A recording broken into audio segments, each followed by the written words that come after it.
What do we do when society places us in a box that we simply can't fit in? Do we twist our legs up, pull them close, and force our way in? Or do we just need a bigger box? Hi guys, welcome back to the Interlinked Podcast. I am your host, Ray, and I'm so grateful that you're back for another episode, or if it's your first time listening, I'm so grateful that you're here. In today's episode, we are going to be covering all things masculine versus feminine energy.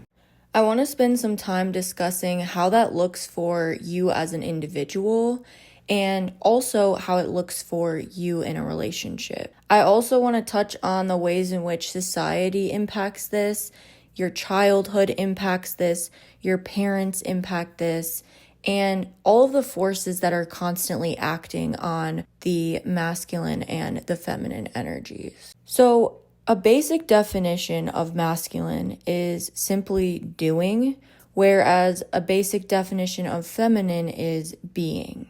So when I say doing versus being, I want you to check in with yourself, pause this if you want to, and just see, what do you think about that? What is your definition of masculine and feminine energy? Did anything come to mind when I said doing, and did anything come to mind when I said being? So the first prompt that I asked my family and friends was, what does feminine and masculine energy look like for you individually? Do you feel like you present one more strongly than the other? So one response that I got was, feminine energy to me looks like tapping into a more gentle, free, creative, compassionate side, whereas masculine energy resembles a more focused, driven, relaxed vibe. I would say I present my feminine energy more strongly through my clothes, my intentions, and my mood. Another response was, I think feminine energy to me is being soft and gentle and understanding others' emotions. I also think it's being creative, so making cute homemade gifts, for instance. On the other hand, I feel more masculine when I'm assertive and take charge of things. Another response was, to me, my feminine energy is much more prevalent. I'm creative and would consider myself more free because I'm open and expressive. I enjoy indulging in my feminine side, especially as I get more into my 20s. My masculine side really comes out when I'm with my girlfriend. I'm very protective and engaged with them, and I just feel more intense. Both energies blend together very well though, and it's almost like a constantly swirling water-like feeling because they both work together and come to the forefront when they need to. And the last response was basically, I'm cool with either or. I feel like I'm more masculine in the way that I dress because I'm more comfortable wearing hoodies and sweats. But if I do want to be more in my feminine, I feel like I have to be on top of my game and I have to be more dolled up. So it's possible that you resonated with one or maybe all of these responses. It's also possible that you have a completely different definition. I know for me, I feel like I'm being in my feminine when I'm creative, when I'm spending time outdoors, when I'm meditating, when I'm in my slowness, when I'm doing self-care, like doing a face mask or lighting a candle. I feel like I'm also really in my feminine when I'm considering others and how they feel in a situation or how my actions might affect them. Whereas in my masculine, I feel like I'm building things, I'm problem solving, I'm maybe taking on a leadership role. Maybe I'm protecting, like I'm super protective of my little sister. When I'm providing, when I'm being independent, when I'm being decisive. So those are just some of the ways that I generally see the difference between masculine and feminine. And once again, everyone has their own definition and their own lived experience. So there's no true correct definition, but there's definitely certain things that we can all agree on. Like I said, for instance, being independent is more masculine energy.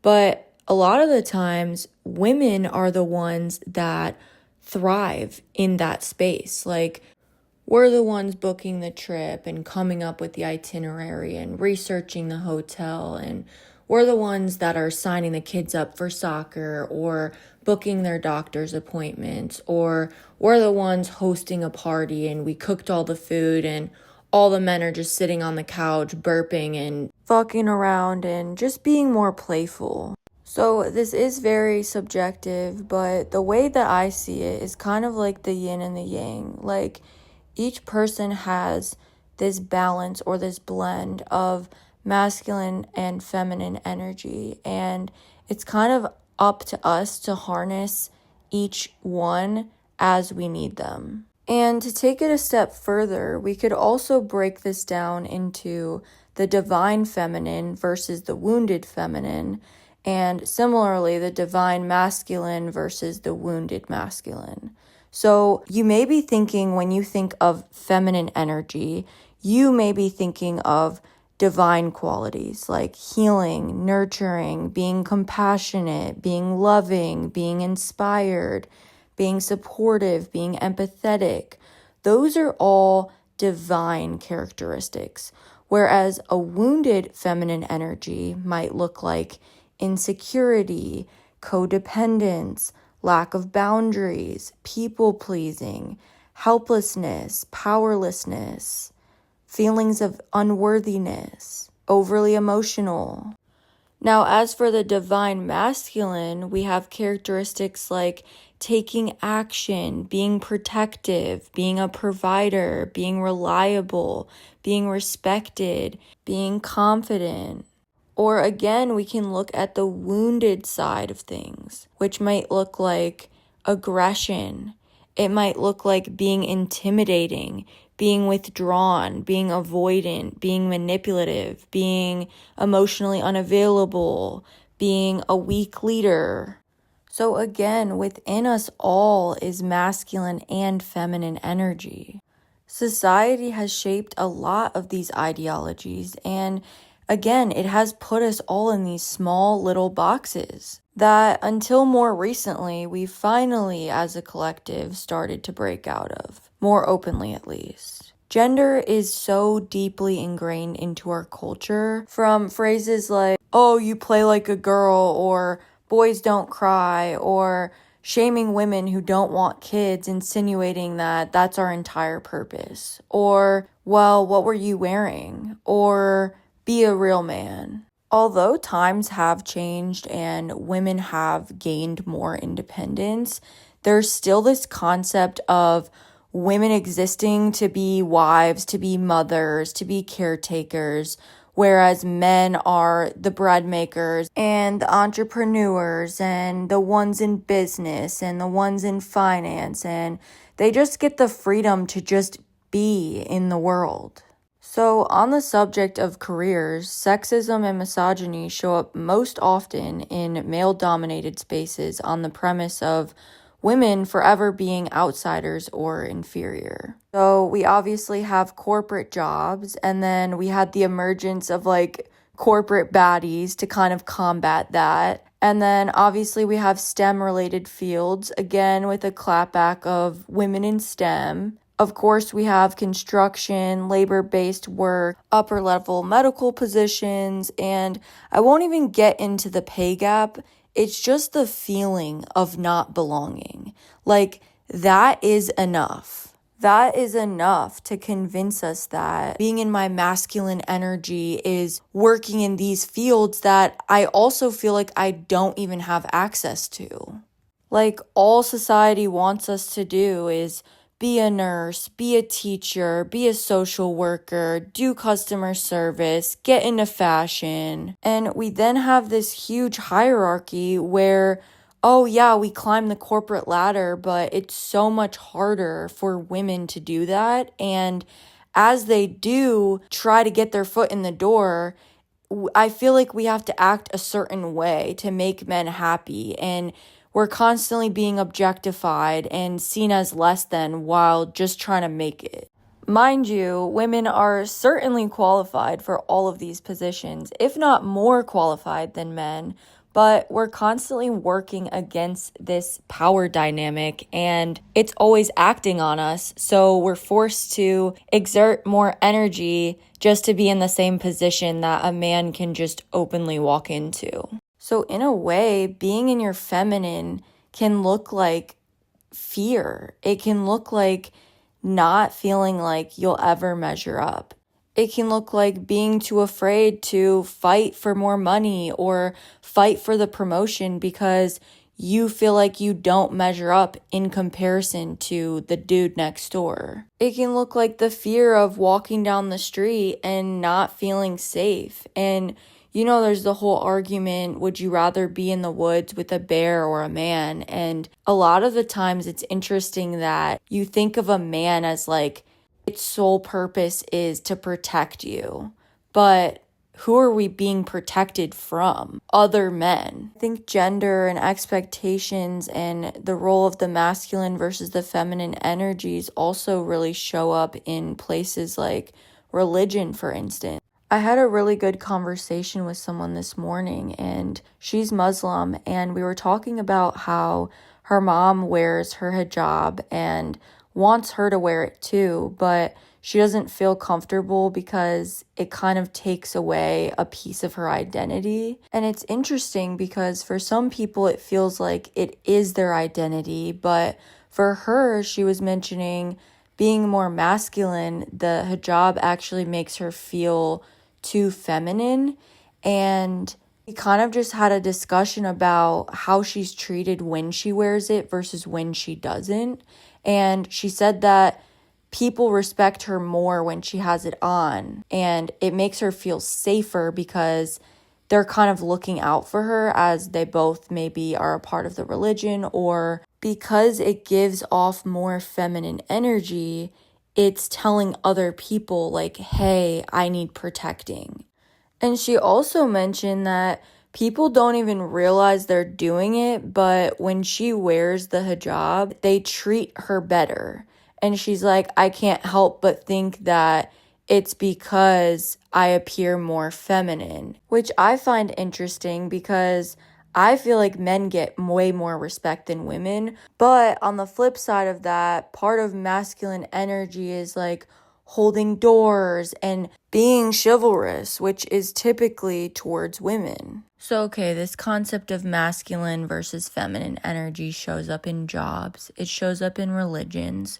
Where else do we see this at? A big one is music. And more recently, I've kind of realized that when people say songs cast spells, this is such a good point and something that you should really focus on because a lot of our music is telling the completely wrong message. I love rap, don't get me wrong, but more recently, I'm kind of just hyper aware of the fact that the energy I feel when listening to music definitely has an impact on my mood, and listening to rap does put me more in a masculine state, but I also feel like it's a toxic one. It's like that wounded masculine that we talked about because the lyrics are just so problematic and nothing that I would actually want to be supporting.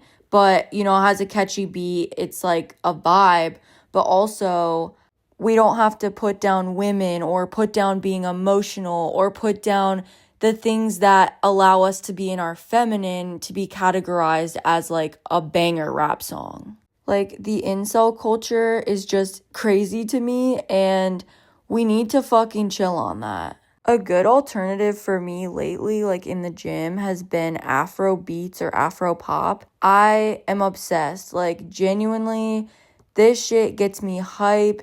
It's good energy. I feel like it puts me in a state of like masculine energy in a way because I feel uplifted, but also I feel feminine because like it makes you want to dance. It makes you just feel good.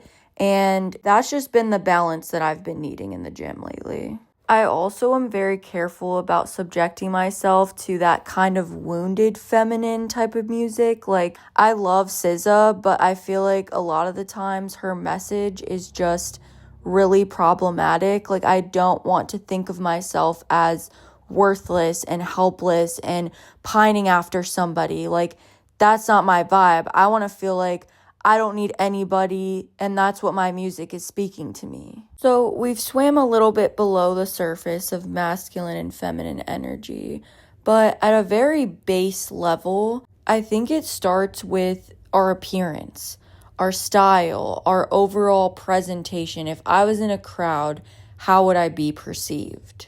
We all have a kind of general consensus. Oh, a man dresses more casual, a little baggier, more comfortable, maybe more athletic, whereas a girly girl would be wearing a dress, putting on makeup, having your hair done, being expressive, whether that's through jewelry or maybe patterns or textures. So we have these standards, and let's say a girl decides to cross over into male territory. Now she'd be categorized as a tomboy, or in the queer community, a mask. And if we have a guy who decides to cross into girl territory, he's considered a feminine man, or he's questioned on his sexuality. Gender is just so much more fluid than society sets us up for. And these energies that coexist within each of us, they are meant to be shown, and we cannot all fit into the same categories. These boundaries are just so restrictive and problematic for self-expression and our ability to show up as our true, authentic selves, which is what we should all be able to do. It shouldn't threaten others when you create your identity for yourself, for you. We shouldn't have to think about, how am I supposed to act? How am I supposed to look? We should just get to be and show up however we feel, however we want to, and not care what anyone else thinks or expects us to do. Like, in the queer community especially, it's just so exhausting to me that there's mask, there's femme, there's stems, there's no label. Like, why are we trying to label ourselves so fucking bad? Like, it just sounds ironic to me to be like, hi, yeah, I'm a no label. Like, what? I'm just a person. I don't think that a straight person would have to be like, hi, I'm a straight person and I'm a very feminine one. Like, they would just show up as they are. Or a man would just show up as a man. And sometimes that looks like very athletic. Sometimes that looks like preppy. Sometimes that looks like streetwear, whatever it may be. So why in the queer community do we have to show up in a particular box? Like, it can be very intimidating to come to terms with your sexuality, but then also feel like you have kind of imposter syndrome of like, do I actually belong here? Like, where do I fit in? But the whole idea is we all don't fit in. And that's kind of the point. Like, this is supposed to be a free, safe space. And now it just feels like you're even trying to shut the door or gatekeep or shut out certain people if they don't fit another standard. Like, why? That's so backwards. So I talked last episode about dressing for the male versus female gaze, and I think it's a universal experience that at some point we all just decide, or at least we have to learn, that we should never be showing up to please anyone by straying from what feels like home to us. So in our society, I think that hair plays a huge role in identity and kind of the feminine or masculine energy that you project. So I've done so much with my hair, but for the majority of my life, I've been a blonde. I've gotten my hair really, really bright blonde, almost ash, and you know how it is when you get your hair done. Like, they do the whole blowout, they do the curls, they do the bangs, and I don't do my hair literally ever. So people were surprised. Like, they had a right to be surprised. Like, oh, you look pretty, whatever. But to me, I never felt that energy. Like, I felt pretty, but it didn't feel like me because I didn't do my hair like that. I never show up like that. So I felt very, very feminine. and almost like out of body. It's like getting your nails done and you're like, this feels so weird. How do I put my pants on? How do I wash dishes? It can either feel like, oh my God, this is really me, or it can feel like I can't wait to rip these off. And for me, I'm the one wanting to rip them off. Like, I kind of just realized that I just want to be more naturally me, and I like to have short nails, and I like to get a wolf cut. Like, when I got a wolf cut for the first time, I actually felt so good because it felt like, wow, this is how I show up every day, but better, And like, I don't feel like I can't wash my hair for a week to keep this blowout that I would never be able to replicate at home, because these are my curls and I can shower and I can use my diffuser and my curl cream if I want to, or I can just get out the shower and show up, and this is me, and I want to feel like I look beautiful just being me. And I think it feels so much cooler to be different. Like, being in a society where people are constantly just trying to be a copy and paste of the next person, standing out is actually what makes you you.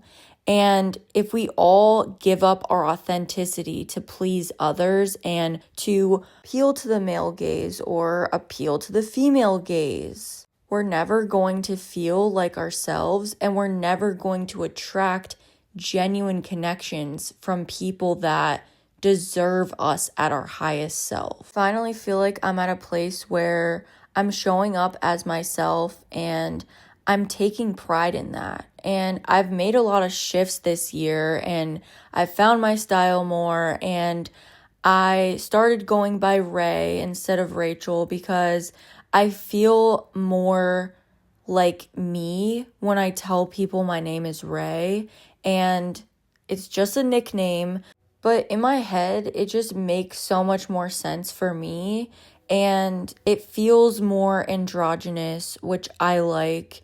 And I think that when I say it, it kind of conveys my energy. And for those who do go by a different name, I in no way am saying like I completely understand your struggle, but in the way that I can understand it is when I tell people my name is Ray, I still feel kind of odd, like I'm lying, or like they're gonna figure me out, like, no, your name is just Rachel, why are you telling me it's Ray? And like, it's so stupid because it's a nickname. It's not like I made some huge drastic change, but like, people up until this point know me by Rachel. And when I get to go into a new space where people don't know me and I get to just say, hey, I'm Ray, like, it feels so much better, and I just feel like it makes sense for me. So I do think it has more of a neutral or masculine, or maybe it has a feminine energy to some people, but to me, it feels like me. So we deserve to take up space as ourselves, whatever that looks like. Whatever you want to be called, whatever you want to wear, however you want to do your hair, whatever job you want to have. Take up space and do it in the way that feels good and right to you. And if you are struggling with any aspect of just showing up as yourself, I again want to point to childhood. I feel like I'm always doing this, but it really does play a huge role. And for me, I grew up very much a tomboy, and I was always playing sports. I was always more concerned with, the shoes that I had for basketball or the cleats that I had for soccer. I didn't care as much about my hair or what I was wearing. I was just trying to live my life. However, I do have 3 sisters, so the household was definitely more feminine energy than masculine. I was also just a very late bloomer, so I was kind of just removing myself from the equation. Like, I didn't think that men saw me in the way that they saw other girls, and I was a little upset by it. Like, I definitely would get sad sometimes, like, oh, I don't look like her, I don't have whatever she has that makes men want her.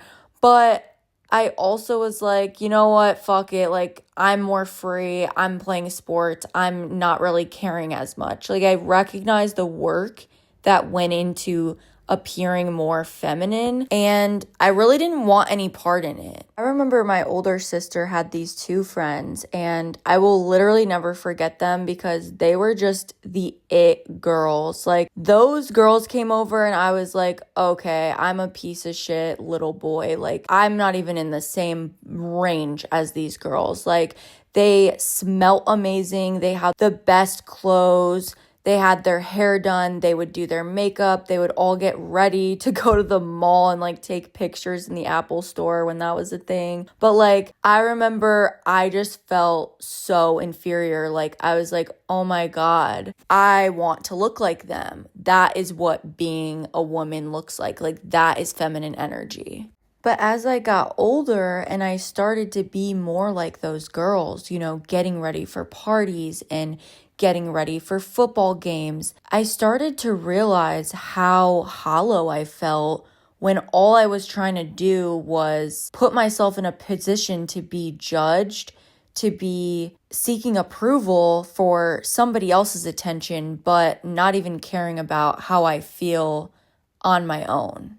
Like, destroying your whole room, trying to find the perfect outfit, getting so upset. Like, you know how mad you get when you're like, I feel ugly, and everyone's like, no, you don't, like, you look fine, and you're like, I feel so ugly, like, I'm not going, and you get so upset. Like, I feel like that happened all the time to me, and I just never felt good enough, and I never felt like I compared to the people that I was going out with, or I never felt like I could just go because I was always so in my head. And then, like, say you do go to that event, you do go to that football game, and then you see your friend or you see everyone else coupled up, and it's like you're alone, but you put all this effort into dolling yourself up for what? Like, half the time, the way that we were dressing was not smart for the weather. Like, we're so uncomfortable physically and mentally we're uncomfortable because it's like I just subjected myself to the opinions of all these people and I'm just waiting to get noticed, you know? And it's like, oh my God, why didn't I just put on a hoodie? Why did I not just spend less time getting ready and more time just hanging out with my friends?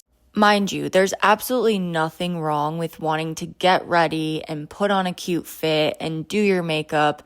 I love doing this. It's just a simple fact of when I was younger, I was doing it to please others and I was basing my self-worth on others' opinions of me. And now when I do those things and I want to get ready, I feel good. I know I look good because I'm dressing in a way that makes me feel confident in my own skin and being my true self. So if any of that resonated with you, your childhood could be playing a big role in how you present yourself, what energies you align with, and just overall how you feel about yourself. So we've talked a lot on the individual, but I now want to talk about how masculine and feminine energies can show up in relationships. So I'm going to read another prompt that I came up with. This one says, being a woman and in a relationship with a woman, in what ways do you express your feminine energy? And at what points do you feel you step more into your masculine energy?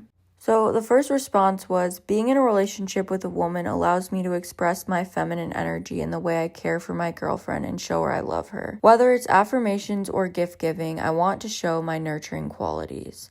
I think I step more into my masculine when I'm speaking firmly about something that needs to be assertive. Another response was, I'm in a lesbian relationship, so it's very interesting and has only intensified that sort of fluidity. We are very emotionally aware, present, and free with one another. Yet, I find myself being very protective of them and driven to accomplish tasks when it involves them or our relationship. As a lesbian who has only dated men before, it's been interesting to see my masculine energy flourish with my girlfriend while also having my feminine side thrive and grow more comfortably. Another response was, my wife is a police officer, so she provides the energy of keeping me safe and protecting me. On the other hand, I play the role of fixing things in the house or helping with the Roku.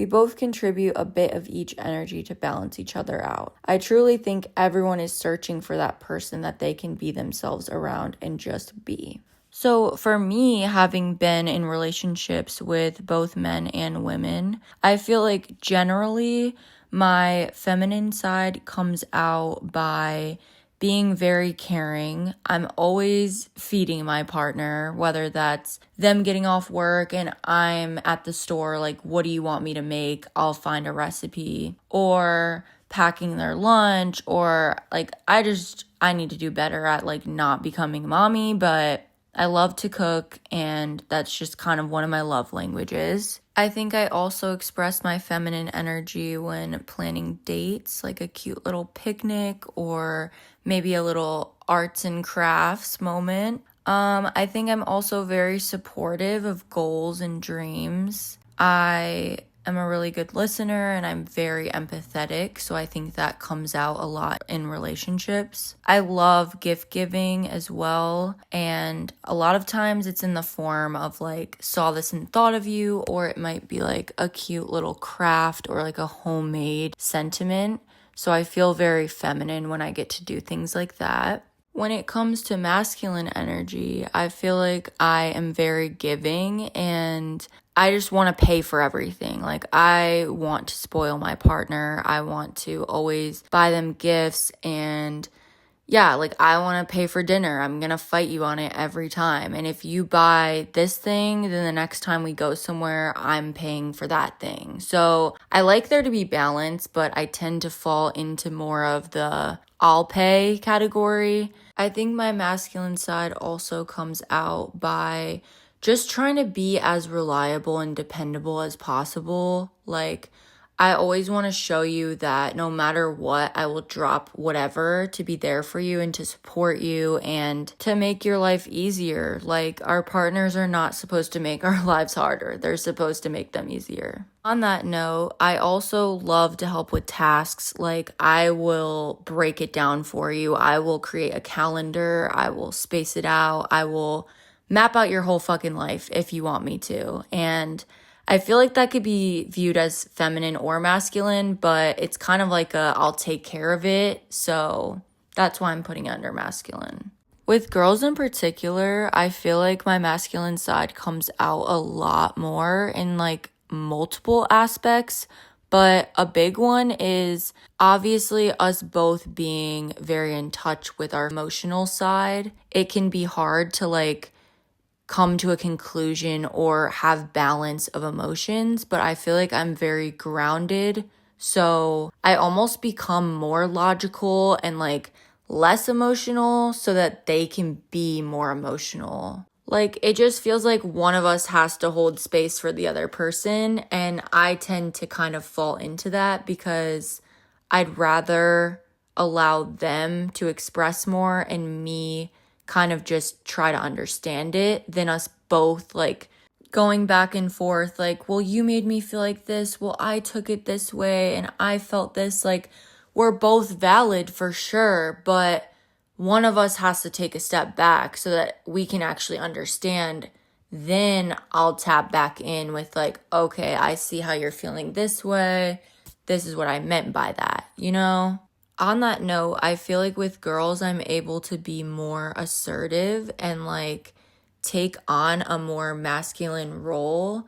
Whereas with guys, I always felt like more intimidated or not secure in my emotions because I never felt like they really understood where I was coming from. So like, if you already expect them to not understand you, it's hard to have that confidence and like dominance almost. Like, I'd want them to make the first move. I want them to chase me. I want them to be the one to take initiative.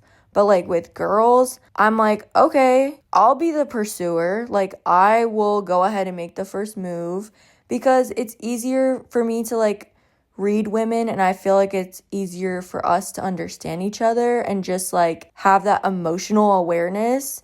And it kind of puts me more in my masculine, which like, I don't know. I like both. I like being in both feminine and masculine, but like, it's kind of cool to take it on sometimes. And once again, our experiences play such a big role. Growing up without a mom and only having a dad, but having a dad that had a very specific way of showing his love, and that was the only male I really had in my life. Like a whole house of sisters, and then this is the one representation of a man that I have. My dad is not the most emotional person, but he's also not like a stone cold, can't reach type of person either. And with him having to play the role of mom and dad, I can understand how it was challenging for him to be in his divine masculine and his divine feminine at the same time.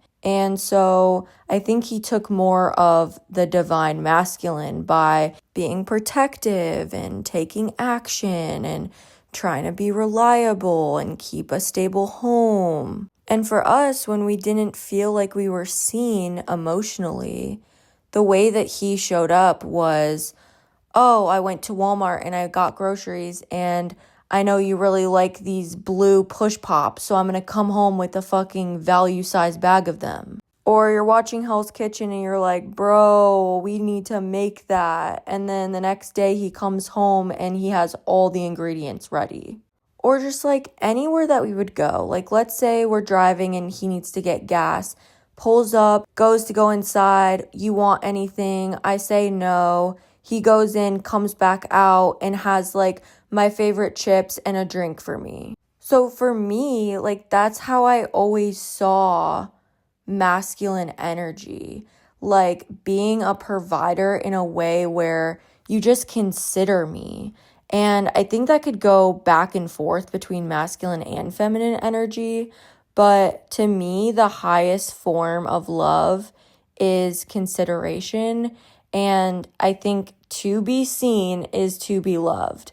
Like, there's no better feeling than somebody really seeing you and knowing what cheers you up, or what would make you happy, or your favorite foods, or what you need after a long day, and then doing it. That to me is the divine. Whether you view that as the divine masculine or the divine feminine, who cares? That's what I want. And that's what I try to do for my partner. So yeah, reciprocation, not in every form, but in that form, I want that. I want that every time. I want that from a guy. I want that from a girl. And I don't think that's too much to ask. But when people say like, oh, I can't read your mind, I get that at the beginning, but like, you gotta learn.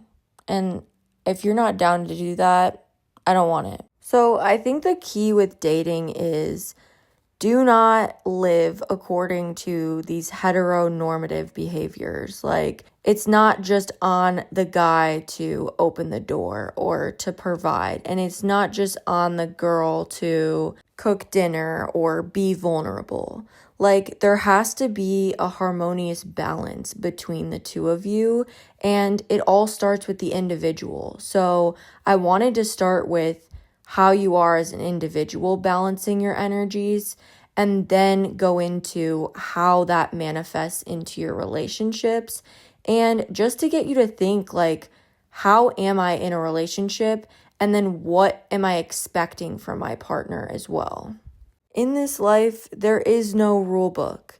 There's no rule book for how you should look, how you should act, how you should dress, how you should express yourself, how you should grow from things that you experienced as a child, how you should learn and unlearn old behaviors or new patterns, what job you should have, what music you should listen to, who you date. That is all completely up to you.